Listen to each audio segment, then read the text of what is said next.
Okay, so what I hear from you is that there's a difference between a soul tie and some interconnection of some sort that you feel.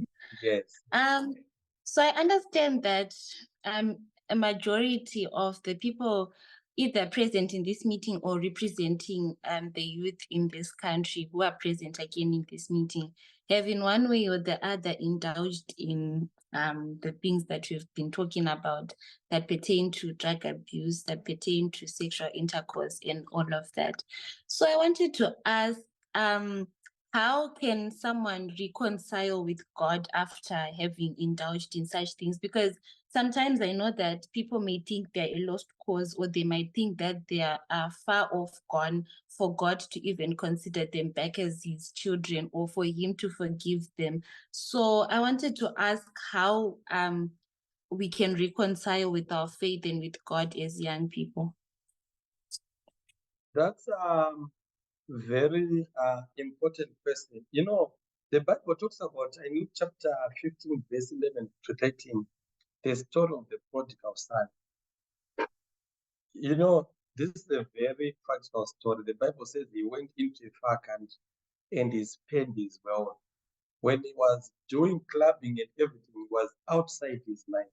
Because the Bible says when he came back to his senses, when he came back to his senses, he said, I'll go back to the Father.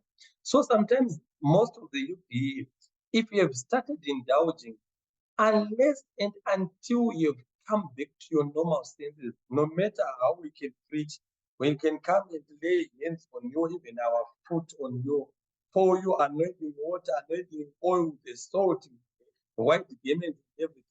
Nothing will take place because change starts in the mind. When he came back to his senses, he said, I'll go back to the Father. So I want you to know that the door of forgiveness, the door of repentance is always open. There are two things that happens. When you sin, the devil condemns you. When you sin, the Holy Spirit convicts you. You feel that there's a conviction that you've done something wrong. But the devil will start to condemn you and say you are useless. And you end up saying, already I've done it. I think I just have to continue doing it. That's condemnation. But the Holy Spirit will bring you conviction. Conviction will not chase you away from the Father, but conviction brings you to the Father. So you need to engage into a prayer of repentance. Ask God for forgiveness. Lord, help me. And the young people, I want to ask you, who is your father? Who is your mentor? Who is your coach? Who is your teacher?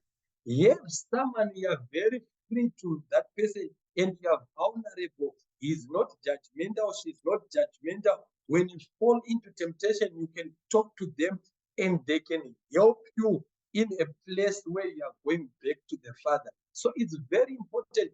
If you have got 20, 50 body counts, I'm telling you, right now as we are speaking, the Father is ready to take you back. The Bible says when the prodigal son came back to the Father, he said, I would rather be just like a servant. And when the Father saw him afar, he embraced him. But you know what? Let's not take advantage of the grace and repentance because that door can be closed. You can involve yourself in areas where even if you repent, but there are repercussions, there are things that you continue to suffer because why? You did not stop it. But the Lord is there. Even myself, I cannot condemn you. The Lord Jesus, when they brought that woman who was caught in adultery, said, he who has never sinned, may he throw the stone first. So God is ready to take us back. And no one has got any right to condemn you. Thank you.